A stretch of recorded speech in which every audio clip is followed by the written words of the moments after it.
Hello my dears, നമുക്കിന്ന് 10ാം ക്ലാസ്സിലെ സമാന്തര ശ്രേണികൾ എന്ന ചാപ്റ്ററിലെ അടുത്ത ഭാഗം നോക്കാം. അപ്പോൾ ഇപ്പോൾ നമ്മൾ എന്തെല്ലാം പഠിച്ചു? എന്താണ് ശ്രേണി എന്ന് പഠിച്ചു, എന്താണ് സമാന്തര ശ്രേണി എന്ന് പഠിച്ചു, എന്താണ് പൊതുവ്യത്യാസം എന്ന് പഠിച്ചു. അപ്പോൾ നമുക്ക് ഒരു ശ്രേണിയിലെ അടുത്തടുത്ത രണ്ട് പദങ്ങൾ തന്നാൽ അതിനടുത്തുള്ള പദങ്ങൾ കാണാനുള്ള ഇത് നമുക്കറിയാം അല്ലേ? കാരണം എന്താണ്, ഈ പദത്തിൽ നിന്നും ഈ പദം കുറച്ചാൽ നമുക്ക് എന്ത് കിട്ടും? അവിടെ പൊതുവ്യത്യാസം കിട്ടും. പിന്നെ ആ പൊതുവ്യത്യാസം അങ്ങനെ കൂട്ടി വരിക അല്ലേ? എന്താണ് സമാന്തര ശ്രേണി എന്ന് പറഞ്ഞാൽ എന്താണ്? ഒരു നമ്പറിൽ തുടങ്ങി കൃത്യമായി ഒരു നമ്പർ ഇങ്ങനെ കൂട്ടി വരുന്ന ശ്രേണി നമ്മൾ സമാന്തര ശ്രേണി എന്ന് പറഞ്ഞു. ഇനി നമുക്ക് അടുത്തത് പഠിക്കാനാണ്. ഇപ്പം നമുക്ക് തരാണ്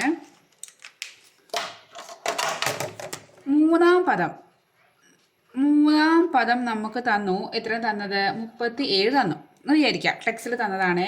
അടുത്തത് ഏഴാം പദം നമുക്ക് തന്നിരിക്കണു 73. അങ്ങനെയാണെങ്കിൽ ഈ ശ്രേണിയിലെ ആദ്യത്തെ 5 പദങ്ങൾ നിങ്ങൾക്ക് എഴുതാൻ പറ്റുമോ എന്നാണ്. അപ്പോൾ നമുക്ക് നമുക്കൊന്ന് എഴുതി നോക്കാം. ആദ്യത്തെ പദം നമുക്കറിയോ? ഇല്ല.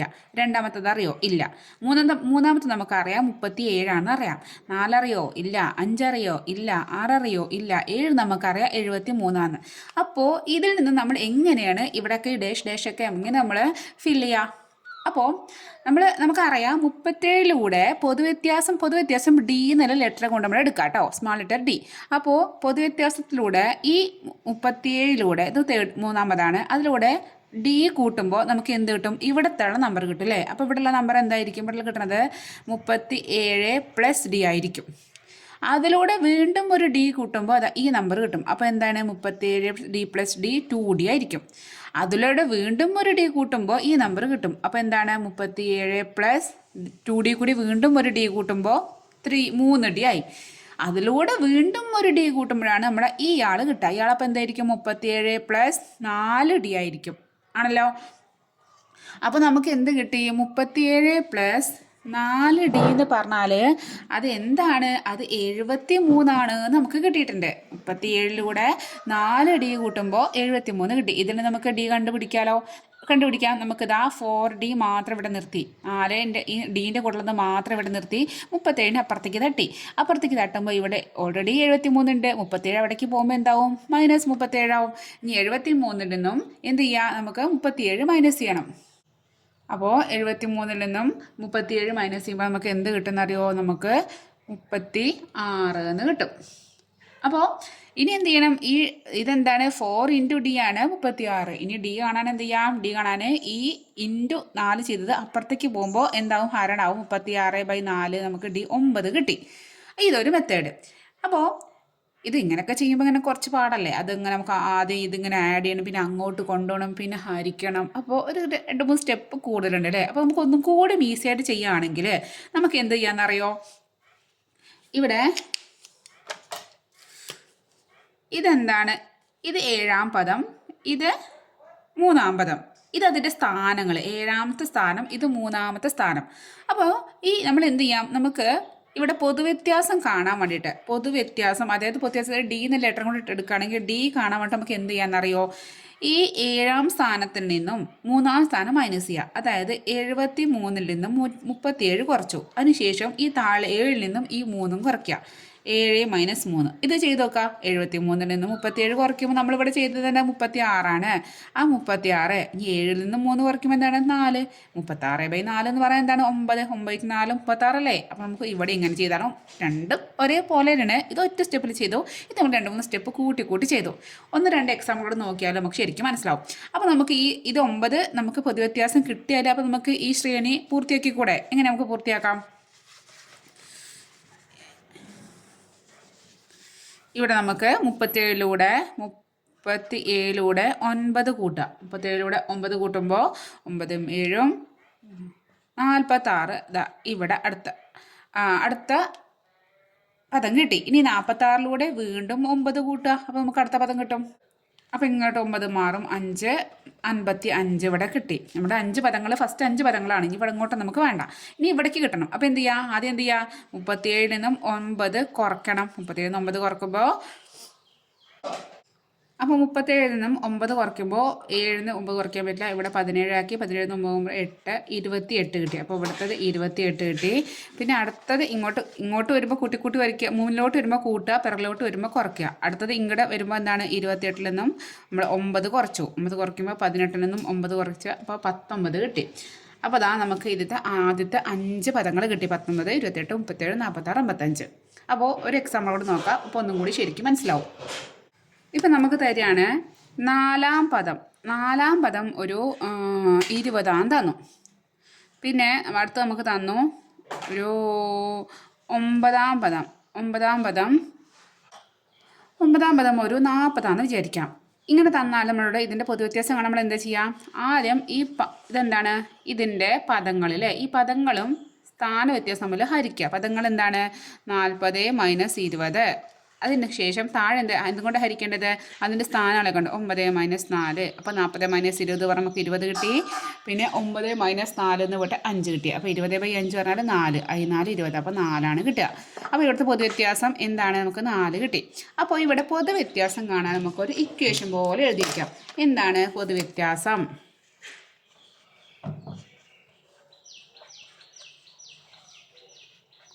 പൊതുവ്യത്യാസം എന്ന് പറഞ്ഞാൽ നമുക്ക് മനസ്സിലായി എന്താണ് മുകളിൽ എഴുതിയത്. ഇതെന്താണ്? ഇത് പദങ്ങളാണ്. ഇതല്ലേ ഓരോ പദങ്ങളല്ലേ. അപ്പോൾ അതിൻ്റെ പദവ്യത്യാസം ഡിവൈഡഡ് ബൈ ഇതെന്താ? ഇതിൻ്റെ സ്ഥാനങ്ങളാണല്ലേ. അപ്പോൾ സ്ഥാന വ്യത്യാസം എന്ന് പറയാം. ഈ പദങ്ങളുടെ വ്യത്യാസത്തിൽ നിന്നും സ്ഥാനങ്ങളുടെ വ്യത്യാസം കുറയ്ക്കുമ്പോൾ നമുക്ക് എന്ത് കിട്ടും? പൊതുവ്യത്യാസം കിട്ടും. പൊതുവ്യത്യാസം കിട്ടിയാൽ പിന്നെ നമുക്ക് എന്താണ്? അപ്പോൾ ആ സമാന്തര ശ്രേണി ഉണ്ടാക്കാൻ സുഖമല്ലേ? അങ്ങോട്ട് പോകുമ്പോൾ മുന്നിലോട്ട് പോകുമ്പോൾ പൊതുവ്യത്യാസം കൂട്ടി വരിക. പിറകിലോട്ട് വരുമ്പോൾ പൊതുവ്യത്യാസം കുറച്ച് വരിക. അപ്പോൾ ടെക്സ്റ്റ് ബുക്കിൽ പേജ് നമ്പർ 15 കുറച്ച് ക്വസ്റ്റ്യൻസ് വന്നിട്ട് നമുക്കത് ചെയ്ത് നോക്കാം. അപ്പോൾ എന്താണ് ക്വസ്റ്റ്യൻ തന്നിരിക്കുന്നത്? ചില സമാന്തര ശ്രേണികളിലെ 2 നിശ്ചിത സ്ഥാനത്തുള്ള പദങ്ങൾ ചുവടെ പറഞ്ഞിരിക്കുന്നു. ഓരോ ശ്രേണിയുടെയും ആദ്യത്തെ 5 പദങ്ങൾ എഴുതുക.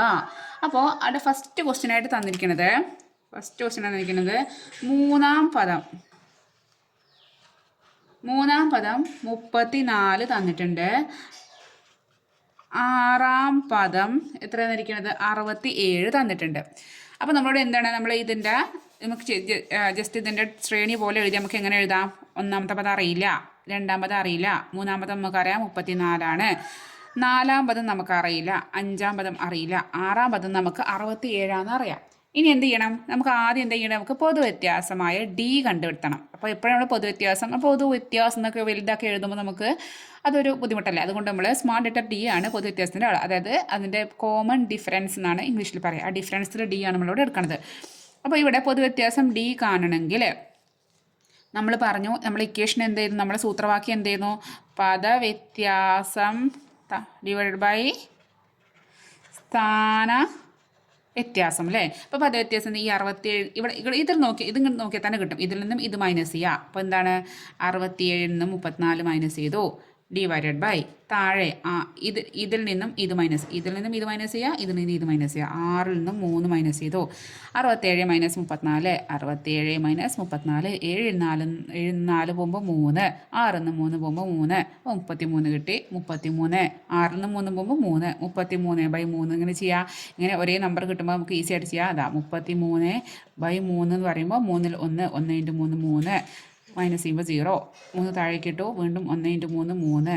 അപ്പോൾ നമുക്ക് എന്ത് കിട്ടി? ഇവിടെ 0 കിട്ടി. 3 നിന്ന് 3 കുറയ്ക്കുമ്പോൾ ഇവിടെ 11 കിട്ടി നമുക്ക് നമ്മുടെ ആൻസർ. അപ്പോൾ പൊതുവ്യത്യാസം എത്ര കിട്ടി? 11. അപ്പോൾ ഡി = നമുക്ക് എന്ത് കിട്ടി? 11 കിട്ടി. അപ്പോൾ നമുക്കിതൊക്കെ മായ്ക്കാം. അപ്പോൾ നമ്മൾ ഇവിടുത്തെ ഡി എത്രയാണ്? 11 നമുക്ക് കിട്ടിയില്ലേ. അപ്പോൾ ഇനി നമുക്ക് എന്ത് ചെയ്യാം? ഇനി സുഖമായിട്ട് ചെയ്യാം. അടുത്ത നമ്പർ കിട്ടുകയാണെങ്കിൽ ഇവിടെ ഇങ്ങോട്ട് പോരുമ്പോൾ പൊതുവ്യത്യാസം കൂട്ടി വരിക, ഇങ്ങോട്ട് വരുമ്പോൾ പൊതുവ്യത്യാസം കുറച്ച് വരിക. അപ്പോൾ 34 11 കൂട്ടുക. അപ്പോൾ 34 11, 1 4 5, 3 1 4. അപ്പോൾ ഇവിടെ എന്ത് കിട്ടി? 45 കിട്ടി. അടുത്ത ആൾ 45 11 കൂട്ടുക. അപ്പോൾ 5 1 6, 4 1 5. അപ്പോൾ ഇവിടെ എന്ത് കിട്ടി? 56 എന്ന് കിട്ടി. ഇനി ഇങ്ങോട്ട് വരുമ്പോൾ എന്ത് ചെയ്യുക? പൊതുവ്യത്യാസം കുറയ്ക്കുകയാണ് ചെയ്യുക. 34 നിന്നും 11 കുറയ്ക്കണം. അപ്പോൾ 4 നിന്ന് 1 കുറയ്ക്കുമ്പോൾ 3, 3 നിന്ന് 1 കുറയ്ക്കുമ്പോൾ 2. അപ്പോൾ നമുക്ക് 23 എന്ന് കിട്ടി. ഇനി അടുത്ത നമ്പർ ഇങ്ങോട്ട് കിട്ടാൻ എന്ത് ചെയ്യുക? 23 വീണ്ടും 11 കുറയ്ക്കും, 3 1 കുറയ്ക്കുമ്പോൾ 2, 2 1 കുറയ്ക്കുമ്പോൾ 1, അപ്പോൾ 12 കിട്ടി. അപ്പോൾ ആദ്യത്തെ ശ്രേണി കഴിഞ്ഞു. അപ്പോൾ ഇനി അടുത്ത ക്വസ്റ്റ്യൻ നോക്കാം. അപ്പോൾ ഇവിടെ മൂന്നാം പദം 43 ആറാം പദം 76 തന്നിട്ടുണ്ട്. അപ്പോൾ നമുക്ക് എങ്ങനെയാണ്? 1 തന്നിട്ടില്ല, 2 തന്നിട്ടില്ല, 3 നമുക്ക് തന്നിട്ടുണ്ട്. എന്താണ്? 43 തന്നിട്ടുണ്ട്. 4 തന്നിട്ടുണ്ടോ? ഇല്ല. 5 തന്നിട്ടില്ല. 6 നമുക്ക് എന്ത് തന്നിട്ടുണ്ട്? 76 തന്നിട്ടുണ്ട്. ഇനി നമുക്ക് എന്ത് ചെയ്യണം? ആദ്യം നമ്മൾ പൊതുവ്യത്യാസം ഡി കണ്ടുപിടിക്കണം. അപ്പോൾ ഡി കണ്ടുപിടിക്കാൻ നമുക്ക് എന്ത് ചെയ്യാം? ഡി ഈക്വൽ ടു നമുക്കറിയാം സ്ഥാന വ്യത്യാസം എന്താണ്? ഇവിടെ 76 നിന്നും ഈ 43 മൈനസ് ചെയ്യുക, ഡിവൈഡഡ് ബൈ എന്താണ്? സോറി, പദവ്യത്യാസമാണിത്. ഇനി സ്ഥാന വ്യത്യാസം 6 നിന്നും 3 കുറയ്ക്കുക, 6 മൈനസ് 3. ഇനി എന്താണ്? 76 മൈനസ് 43 ചെയ്ത് നോക്കാം. 76 മൈനസ് 43 ചെയ്യുമ്പോൾ 6 നിന്നും 3 കുറയ്ക്കുമ്പോൾ 3, 74 കുറയ്ക്കുമ്പോൾ 3, അപ്പോൾ 33 കിട്ടി. 33, 6 നിന്ന് 3 കുറയ്ക്കുമ്പോൾ 3, 33/3 നമുക്ക് എന്താണ്? നേരത്തെ ചെയ്ത് നമുക്ക് 11 കിട്ടുക. അപ്പോൾ ഇവിടെയും എന്താണ്? ഡി 11 കിട്ടുക. D equal to 11. പൊതുവ്യത്യാസം എത്രയാണ്? ഇവിടെയും 11. ഇനി നമുക്ക് ചെയ്ത് നോക്കാം. നമുക്ക് ഇതാ ഇവിടെ നിന്ന് ഇങ്ങോട്ടില്ലാതെ കിട്ടുമ്പോൾ എന്താണ്? 43 11 കൂട്ടണം. 43 11, 3 1 4, 4 1 5, അപ്പം നമുക്ക് എന്ത് കിട്ടി? 54 എന്ന് കിട്ടിയില്ലേ? അപ്പം നമ്മളിതാ ഇവിടെ 54 എഴുതി. ഇനി അടുത്തത് എന്ത് ചെയ്യുക? 54 വീണ്ടും 11 കൂട്ടണം. 4 1 5, 5 1 6, നമുക്ക് ഇവിടെ എന്ത് കിട്ടി? 65 എന്ന് കിട്ടി. ഇനി ബാക്കിലോട്ട് വരുമ്പോൾ എന്ത് ചെയ്യുക? പൊതുവ്യത്യാസം കുറയ്ക്കുകയാണ് വേണ്ടത്. 43 നിന്നും 11 കുറയ്ക്കണം. 3 1 പോകുമ്പോൾ 2, 4 1 പോകുമ്പോൾ 3, അപ്പോൾ 32 എന്ന് കിട്ടി ഇവിടെ. ഇനി അടുത്തത് വീണ്ടും ഇങ്ങോട്ട് വരുമ്പോൾ എന്ത് ചെയ്യണം? വീണ്ടും കുറയ്ക്കണം. 32 11 കുറച്ച് 2 1 കുറയ്ക്കുമ്പോൾ 1, 3 1 പോകുമ്പോൾ 2, അപ്പോൾ എന്ത് കിട്ടി? 21 എന്ന് കിട്ടി. അപ്പോൾ നമുക്ക് ഈ ശ്രേണി നമ്മൾ കംപ്ലീറ്റ് ആയി. ഇനി അടുത്ത ക്വസ്റ്റ്യൻ, അതിൽ അടുത്ത നോക്കാം. ഇവിടെ തന്നിരിക്കുന്നത് മൂന്നാം പദം 2 തന്നിട്ടുണ്ട്, അഞ്ചാം പദം 3 തന്നിട്ടുണ്ട്. അപ്പോൾ നമുക്ക് എങ്ങനെ തന്നിട്ടുണ്ട്? ഒന്നാം പദം തന്നിട്ടില്ല, രണ്ടാം പദം തന്നിട്ടില്ല, മൂന്നാം പദം നമുക്ക് 2 തന്നിട്ടുണ്ട്, നാലാം പദം നമുക്ക് തന്നിട്ടില്ല, അഞ്ചാം പദം നമുക്ക് 3 തന്നിട്ടുണ്ട്. ഇനി എന്ത് ചെയ്യണം? ആദ്യം നമ്മൾ ഡി കണ്ടുപിടിക്കണം. ഡി ഈക്വൽ ടു ആദ്യം എന്ത് ചെയ്യാണ്? പദങ്ങൾ തമ്മിലുള്ള വ്യത്യാസം, അതായത് 3 - 2 ഡിവൈഡഡ് ബൈ സ്ഥാന വ്യത്യാസം 5 - 3. അപ്പോൾ 3 നിന്നും 2 കുറയ്ക്കുമ്പോൾ എന്ത് കിട്ടി? 1 കിട്ടി. 5 നിന്ന് 3 കുറയ്ക്കുമ്പോൾ എന്താ കിട്ടുക? 2 കിട്ടി. അപ്പോൾ നമുക്ക് 1/2 എന്ന് കിട്ടി. അപ്പോൾ 1/2 എന്താണ്? ഭിന്നസംഖ്യയാണ്. അത് നമുക്ക് എന്ത് ചെയ്യണം? നമുക്ക് ഒന്ന് ഹരിച്ചു നോക്കാം. 1/2 ചില കുട്ടികൾക്കൊക്കെ അറിയായിരിക്കും. ആരാന്ന് പറഞ്ഞാൽ എത്ര നീ അറിയാത്തവർക്ക് വേണ്ടിയിട്ട് 1/2 ചെയ്യാം. ഇവിടെ ഉള്ളിൽ 1ഉം പുറത്ത് 2ഉമാണ്. എന്താണ്? നമുക്ക് ഹരിക്കാൻ പറ്റില്ല അല്ലേ? അപ്പോൾ നമ്മൾ എന്ത് ചെയ്യാം? ഇവിടെ ആദ്യം തന്നെ ഒരു പോയിന്റ് ഇട്ട് കൊടുത്തു. എന്നിട്ട് എന്ത് ചെയ്തു? ഇവിടെ 0 ഇട്ട് കൊടുത്തു. ഇനി 10ൽ 2 എത്രയാണ്? 5 ആണ് അല്ലേ? അപ്പോൾ 5 × 2 10. അപ്പോൾ നമുക്ക് എന്ത് കിട്ടി? 0.5 എന്നാണ് കിട്ടിയത് അല്ലേ? 1/2 എന്ന് പറഞ്ഞാൽ 1/2 എന്ന് പറഞ്ഞാൽ 0.5 എന്നാണ്. അപ്പോൾ ഇങ്ങനെ 0.5 എന്ന് എഴുതുമ്പോൾ നമുക്ക് ചിലപ്പോൾ ഈ പോയിന്റ് നമ്മൾ മറന്നു പോകും. അപ്പോൾ നമ്മളിവിടെ ഒരു പോയിന്റ് ഉണ്ടെന്ന് കാര്യം ഇവിടെ ഒരു 0, ഈ 0ക്ക് ഒരു വിലയില്ല, ഈ 0ത്തിന് ഒരു വിലയില്ല. 0.5 ആണ്, 0.5 ആണ്. എന്ത് അര എന്ന് പറഞ്ഞാൽ ഒന്നിൽ നമുക്ക് അര 1/2 1/2 എന്ന് എഴുതാം, അല്ലെങ്കിൽ 0.5. ശരിക്കും 0.5 ആണ്. നമ്മൾ 0 വെറുതെ ഇവിടെ ഈ പോയിന്റ് നമ്മൾ വെറും ഇങ്ങനെ ഇട്ടാൽ ചിലപ്പോൾ ഇതിനെ മറന്നു പോകും നമ്മൾ. അപ്പോൾ ഇവിടെ ഉണ്ടെന്ന് അറിയിക്കാൻ വേണ്ടി ഇവിടെ 0.5 ഇട്ടു. അപ്പോൾ ഇവിടുത്തെ പൊതുവ്യത്യാസം എത്ര കിട്ടി? ഡി ഈക്വൽ ടു 0.5 എന്ന് കിട്ടി. ഇനി എന്ത് ചെയ്യണം? നമുക്ക് ആഡ് ചെയ്യണം. 2ലൂടെ 0.5 ആഡ് ചെയ്യണം. അപ്പോൾ ഉടനെ ഇവിടുത്തെ നമ്പർ കിട്ടുക.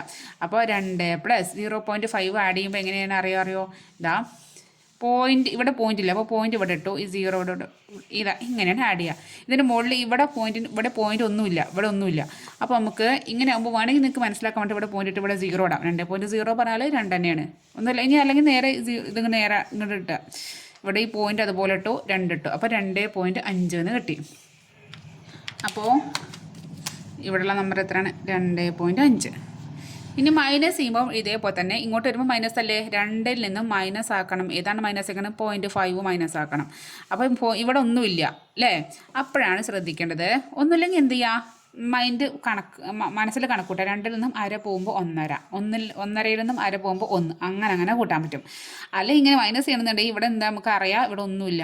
അപ്പോൾ മൈനസ് ചെയ്യുമ്പോൾ ഇവിടെ 0ൽ നിന്നും 0ൽ നിന്നും 5 കുറയ്ക്കാൻ പറ്റില്ല. അപ്പോൾ നമ്മൾ ഇവിടെ നിന്ന് 1 കടെടുക്കും. അപ്പോൾ ഇവിടെ 1 ആയി, ഇവിടെ 10 ആയി. 10ൽ നിന്നും 5 പോകുമ്പോൾ എന്താണ്? 5 ആണ്. പിന്നെ ഇവിടെ ബാക്കിയുള്ള 1 മാത്രമേ ഉള്ളൂ. 1 നിന്നും 0 പോകുമ്പോൾ 1, അപ്പോൾ 1.5 എന്ന് കിട്ടും. ഇവിടെ ഇനി 1.5 0.5 പോകുമ്പോൾ 1 കിട്ടും. ഇങ്ങനെ ഓക്കെ 1 1.5 2 2.5 3 3.5 അങ്ങനെ പോകും. അപ്പോൾ അത് കഴിഞ്ഞു. ഇനി അടുത്ത ക്വസ്റ്റ്യൻ നമുക്ക് നോക്കാം.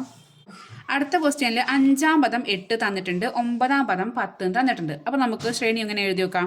1 തന്നിട്ടില്ല, 2 തന്നിട്ടില്ല, 3 തന്നിട്ടില്ല, 4 തന്നിട്ടില്ല, 5 നമുക്ക് 8 തന്നിട്ടുണ്ട്, 6 തന്നിട്ടില്ല, 7 തന്നിട്ടില്ല, 8 തന്നിട്ടില്ല, 9-ാം പദം നമുക്ക് 10 തന്നിട്ടുണ്ട്. ഇനി അപ്പോൾ നമുക്ക് എന്ത് ചെയ്യാം? നമുക്ക് എന്ത് ചെയ്യണം? നമുക്ക് കോമൺ ഡിഫറൻസ് അല്ലെങ്കിൽ പൊതുവ്യത്യാസം കാണണം. അപ്പോൾ നമുക്ക് D = ആദ്യം എന്താണ് പദവ്യത്യാസം? 10-ൽ നിന്നും 8 മൈനസ് ചെയ്യുക, ഡിവൈഡഡ് ബൈ സ്ഥാനവ്യത്യാസം 9-ൽ നിന്നും 5 മൈനസ് ചെയ്യുക. 10-ൽ നിന്നും 8 മൈനസ് ചെയ്യുമ്പോൾ നമുക്ക് 2 കിട്ടി. 9-ൽ നിന്നും 5 മൈനസ് ചെയ്യുമ്പോൾ നമുക്ക് എത്ര കിട്ടാം? 4 കിട്ടിയില്ലേ? അപ്പോൾ 2/4 കിട്ടി.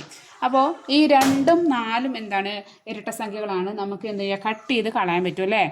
അപ്പോൾ ഇത് നമുക്ക് എങ്ങനെ എഴുതാം? 2/4 നമുക്ക് വേണമെങ്കിൽ 2/2 × 2 എന്ന് എഴുതാം. അപ്പോൾ ഈ രണ്ടിനെയും കട്ട് ചെയ്ത് കളഞ്ഞു. അപ്പോൾ മുകളിൽ ബാക്കി ആരാണ്? ഇവിടെ 1. ശരിക്കും 2-ന് 2 × 1 എഴുതാം. അപ്പോൾ ബാക്കി ആരാണ്? അപ്പോൾ ഈ 2 പോയപ്പോൾ ബാക്കി ഇവിടെ 1ഉം ഇവിടെ 2 മാത്രമാണ്. ഇനി അറിയാത്തവർക്ക് വേണ്ടിയാണ് ഇങ്ങനെ ചെയ്യുന്നത്. അറിയുന്നവർക്ക് ഇവിടെ തന്നെ കട്ട് ചെയ്ത് കളയാം. എന്താണ്? 2-ൽ 2 1 തവണ, 4-ൽ 2 2 തവണ. അപ്പോൾ എന്താണ്? 1/2 തന്നെ കിട്ടി. ഈ 1/2 നമ്മളിവിടെ ചെയ്തപ്പോൾ നമുക്ക് എന്ത് കിട്ടി? 0.5 കിട്ടിയിട്ടുണ്ട് അല്ലേ? അപ്പോൾ ഇവിടുത്തെ പൊതുവ്യത്യാസം എന്താണ്? 1/2 അല്ലെങ്കിൽ 0.5. ഇനി എന്ത് ചെയ്യാം? നമുക്ക് അതിൻ്റെ ശ്രേണി കണ്ടുപിടിക്കാം. അപ്പോൾ ആദ്യത്തെ 5 ആൾക്കാരെ കണ്ടുപിടിക്കാനാണ് പറഞ്ഞത്. ആദ്യത്തെ 5 ആളെ കണ്ടെത്തിയാൽ മതി. നമ്മൾ ഇങ്ങോട്ടുള്ളത് കണ്ട, ഇങ്ങോട്ടുള്ളത് കണ്ടാൽ മതി. അപ്പം നമുക്ക് എന്ത് ചെയ്യാം? നമുക്ക് കുറച്ചിട്ട് വരിക വേണ്ട. 8-ൽ നിന്നും 0.5 പോകുമ്പോൾ ഇങ്ങനെ എന്താണ്? 7.5 വരും. അടുത്തത് എന്താണ്? അതിൽ നിന്നൊരു പോയിൻറ്റ് ഇത് പോകുമ്പോൾ 7 വരും. അതിൽ നിന്ന് വീണ്ടും കുറയ്ക്കുമ്പോൾ നമുക്ക് എന്താണ്? 6.5 വരും. അതിൽ നിന്ന് വീണ്ടും കുറയ്ക്കുമ്പോൾ 6 വരും. ഇനി എന്താണ്? 5.5. ഇനി ഇങ്ങോട്ട് വരാണ് 8.5, 9, 9.5, 10 ആണ്ടോ? അങ്ങനെ വന്നു. അപ്പോൾ മനസ്സിലായല്ലോ? ഇനി അടുത്ത ക്വസ്റ്റ്യൻ നോക്കാം. അതിലെ ഇവിടെ നമുക്ക് തന്നിരിക്കുന്നത് 5-ാം പദം 7 എന്നും 7-ാം പദം 5 എന്നാണ് തന്നിരിക്കുന്നത് അല്ലേ? അപ്പോൾ നമുക്ക് ശ്രേണി എഴുതാം. 1-ാം പദമല്ല, 2-ാം പദമല്ല, 3-ാം പദമല്ല, 4-ാം പദമല്ല, 5-ാം പദം നമുക്ക് 7 തന്നിട്ടുണ്ട്, 6 7 നമുക്ക് 5 തന്നിട്ടുണ്ട്.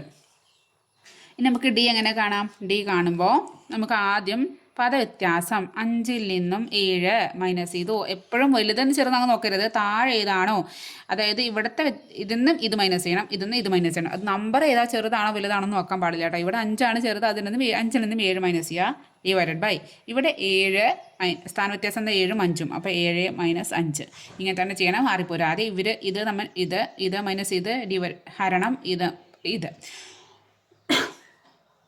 അപ്പോൾ 5 - 7 അത് 7 - 5 ചാടിക്കയറി നമുക്ക് 2 എന്ന് എഴുതായിരുന്നു.